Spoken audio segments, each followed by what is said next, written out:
सर्दी की शुरुआत हुई,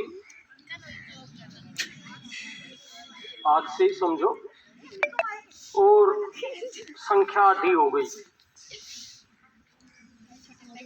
आप लोग डरते बहुत हैं सर्दियों से, जबकि सर्दी में अगर हम नहीं रहेंगे तो निश्चित रूप से कमजोर पड़ जाएंगे। गर्मी और सर्दी को सहन नहीं करेंगे, इनसे मुकाबला नहीं करेंगे तो कमजोर हो जाएंगे।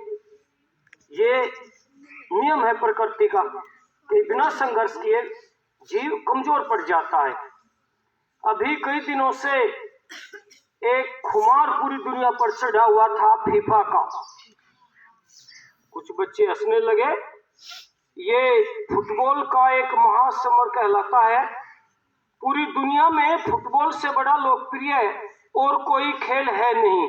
हम लोग यहाँ क्रिकेट के पीछे दौड़ते रहते हैं, लेकिन पूरी दुनिया में देखें तो फुटबॉल पहले नंबर पर है।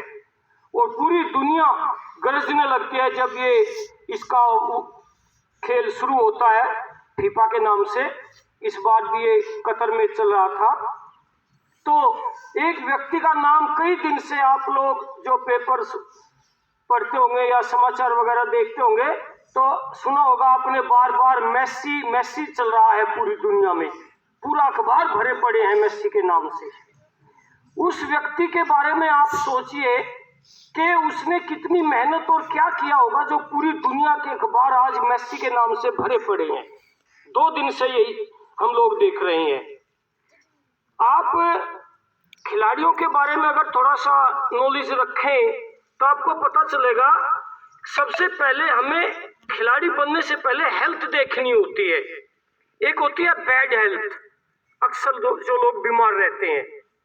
फिर नॉर्मल हेल्थ एक होती है, फिर उससे ऊपर गुड हेल्थ, जो लोग कभी कभी बीमार होते हैं, गुड हेल्थ कहा जाता है उसे। और एक होती है super natural health. Super natural health उन लोगों की होती है जो अंतरराष्ट्रीय खिलाड़ी होते हैं, जो पूरी दुनिया में जिनके नाम होते हैं वे अंतरराष्ट्रीय खिलाड़ी। उनको कहा जाता है कि इनके पास सुपर नेचुरल हेल्थ होती है, यानी कि जिनको पता ही नहीं होता कि बीमारी क्या है। कोई बीमारी, वो भूखे रह सकते हैं, वो उल्टा सीधा खाकर भी बीमार नहीं होते, वो 10-20 किलोमीटर का सफर दौड़कर तय कर सकते हैं। ये ऐसी उनकी कुदरत, उनकी जो स्वास्थ्य उनको देता है। और जो मेसी है फुटबॉलर, जिसके चर्चे पूरी दुनिया में फैल गए, इससे पहले फेमस जो सबसे व्यक्ति था फुटबॉल का वो रोनाल्डो था, लेकिन अब मेसी आ गया। मेसी ने ये सिद्ध कर दिया है कि पारी को हार कर भी जीता जा सकता है। जीवन की संभावनाएं छीन होकर भी जीवन को जिया जा सकता है। ये केवल खेल ही नहीं होता, वो हमें बहुत सी चीजें सिखाकर जाता है। अब जैसे लास्ट में फाइनल में जो मैच था वो फ्रांस का और अर्जेंटीना के बीच था, और ऐसा लग रहा था कि फ्रांस की टीम जीत ही गई है, अर्जेंटीना की टीम हार रही थी। और हारते हारते एंड टू बैक 2 गोल किए मेसी ने, और मेसी ने पारी को पलट दिया और पूरी दुनिया में मेसी मेसी हो गया। इस मेसी के बारे में अगर हम इसके जीवन को थोड़ा देखें, क्योंकि ऐसे व्यक्तियों के जीवन पर प्रकाश डाला जाता है, पूरी दुनिया झांक कर देखती है कि ये पहले क्या था। जब ये छोटा सा था तो दिखाया गया इसके जुनून को। जुनून देखे अगर कुछ बनना है हमें तो हमें क्या करना होता है। तो एक इसका कमरा दिखाया गया कल रात टीवी पर। जब ये छोटा सा था, जितने 6ठी के बच्चे, तो उसमें सारे में फुटबॉलर, जो बड़े बड़े फुटबॉलर थे उनके फोटो लगे हुए थे, और ये टिकटकी लगाकर उनको देखता रहता था। पूरे कमरे में पोस्टर लगे हुए थे फुटबॉलर्स के, और उनको देखता रहता था। उनको किस तरह मजबूती मिली, इस चीज को वो पढ़ता था हमेशा। स्वस्थ कैसे रहे, इस चीज को पढ़ता था। स्वास्थ्य पर इतना ज्यादा ध्यान इसने दिया कि एक कहावत है कि अति हर चीज की बुरी हो जाती है। ये एक हार्मोन की बीमारी से बीमार हो गया, हार्मोन इसका डिस्टर्ब हो गया, बीमार हो गया, और इसको ऐसा लगने लगा कि अब दुनिया में कुछ नहीं बचा, क्योंकि इसने पढ़ाई लिखाई पर ध्यान न देकर फुटबॉल, बल्कि जो बड़े खिलाड़ी होते हैं वो ज्यादा खास लिखे पढ़े होते नहीं, ना पढ़ाई में उनका ध्यान रहता, क्योंकि उनका जो फोकस है वो केवल खेल पर होता है। तो इसको ऐसे दिखाई दिया कि लिखा पढ़ा कुछ है नहीं और काम कभी कुछ किया नहीं और खेलने लायक में बचा नहीं। हार्मोन की बीमारी इसको ऐसी हो गई जो जटिल बीमारी थी, असाध्य बीमारी कहा जाता था।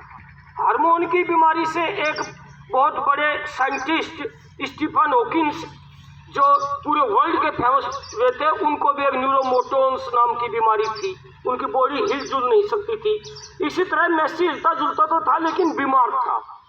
अब देखिए उसने ये निर्णय लिया फिर कि जब बिना पैर का व्यक्ति हिमालय पर चढ़ सकता है, हाथ कटा हुआ व्यक्ति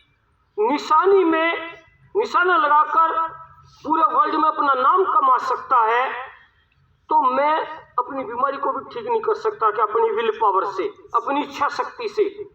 ये बात उसके अंदर आई और उसकी एक महिला मित्र थी, उसने उसको बताया कि आपको कोई बीमारी है ही नहीं, आप केवल इस बीमारी से बाहर निकलने की एक बार हिम्मत पैदा तो करो, बीमारी है ही नहीं कुछ। ये उसको सकारात्मकता उसने दी और वो फिर से खड़े होने का जज्बा उसके अंदर पैदा हुआ और इतनी विल पावर उसने अपने अंदर मजबूत की कि जिस काम को दवा नहीं कर सकी, दवाइयों से रोनाल्ड ये मेसी ठीक नहीं हुआ, वो बिना दवाई के अपनी विल पावर से फिर ठीक हो गया। और आज आपके सामने वही मेसी आप लोग देख रहे हैं कि किस तरह पूरी दुनिया पे अखबारों में छाया हुआ है। युद्ध की तरह से जो है, जैसे युद्ध का समाचार फैल जाता है, इसी तरह से मेसी हो गया पूरी दुनिया में। तो प्यारे बच्चों, मेरा कहने का आपका जो आशय है ऐसे ऐसे लोगों का, वो ये है कि लोग बीमारियों से जूझते हैं, बिना हाथ पैरों के दुनिया में अपना नाम कमा सकते हैं, कितनी बड़ी उनकी सोच होगी। और एक आप लोग आज सर्दी हुई, जनसंख्या आधी हो गई, कुछ लोगों ने नहाना बंद कर दिया, कई हमारे साथी भी बिना नहाए आ गए। भाई अगर बहुत ज्यादा आपको परेशानी है तो मान लो ठंडा बहुत ज्यादा पानी, आप सिर्फ धो लीजिए, कम से कम नहाए से तो लगेंगे। आप डरिए मत सर्दी से, हिम्मत रखिए, संघर्ष करना पड़ेगा और सर्दी से भी आप संघर्ष कीजिए। संघर्ष करेंगे तो धीरे धीरे ये सर्दी नॉर्मल होने लगेगी। अब यहाँ पर हम लोग आज अब फिलहाल 7-8 डिग्री टेम्परेचर होगा, 10 होगा। और पिछले साल मैंने पढ़ा रूस के अंदर एक ऐसी जगह है जहां -20 और 21 डिग्री टेम्परेचर रहता है, माइनस। और वहां के बच्चे, वहां पर सारे बच्चे स्कूल जाते हैं माइनस में, जहां पर अगर आंखें खुली रहे तो आंखों की जो आंसू हैं ये भी बर्फ में बदल जाती हैं। और वहां भी लोग पढ़ रहे हैं और यानी कि आपसे 30 डिग्री टेम्परेचर और नीचे जहां पर है वो लोग भी पढ़ते हैं। तो आप इस चीज को ज्यादा बड़ा इश्यू ऐसा ना बनाए कि आज सर्दी हो गई, आज नहाना नहीं, आज स्कूल जाना नहीं, स्कूल आ गए तो आज पढ़ना नहीं। अगर ऐसी समस्याएं करेंगे तो परीक्षाएं नजदीक आ गई, 2 महीने के 1.5-2 महीने में परीक्षाएं आ रही हैं, तो तैयारी कैसे होगी। और जो स्कूल में आने से डरेगा, स्कूल में आकर पढ़ने से डरेगा, वो घर भी पढ़ने से डरेगा, वो घर भी जो है रजाई में घुसेगा, वहां भी डरा रहेगा, क्योंकि डरने वाला तो डरना है उसे, तो घर डरेगा, बाहर डरेगा, लोगों से डरेगा, आगे पढ़ने से डरेगा। तो हिम्मत पैदा कीजिए, संघर्ष कीजिए, जितना आप संघर्ष करेंगे तभी आपका नाम होगा। और जब संघर्ष की उम्मीद छोड़ देंगे, आगे बढ़ने की उम्मीद छोड़ देंगे, तो फिर जीवन नहीं है। वो जीवन फिर एक ऐसा है कि खाना खाए, फिर तो मरने का इंतजार है कि खाना खा रहे हैं, पड़े हैं और देख रहे हैं कि कब मरना है। बहुत से लोगों को देखते हैं इस तरह से। तो जीवन को मरने के लिए मत रखो, जीवन को ऐसा बनाए कि आगे दुनिया में देखे, हमारी ऊर्जा से प्रेरित हो और ये मन में ठाने कि हम आगे कुछ करके दिखाएंगे और अभावग्रस्त जीवन में भी हम आगे बढ़ने की क्षमता रखें। ऐसी सोच हमें रखनी चाहिए। ये सर्दी गर्मी इन चीजों पर ज्यादा ध्यान नहीं देना है, आगे बढ़ना है बस। इस सोच के साथ ही आज मैं आपने अच्छी तरह से सुना। बहुत बहुत धन्यवाद।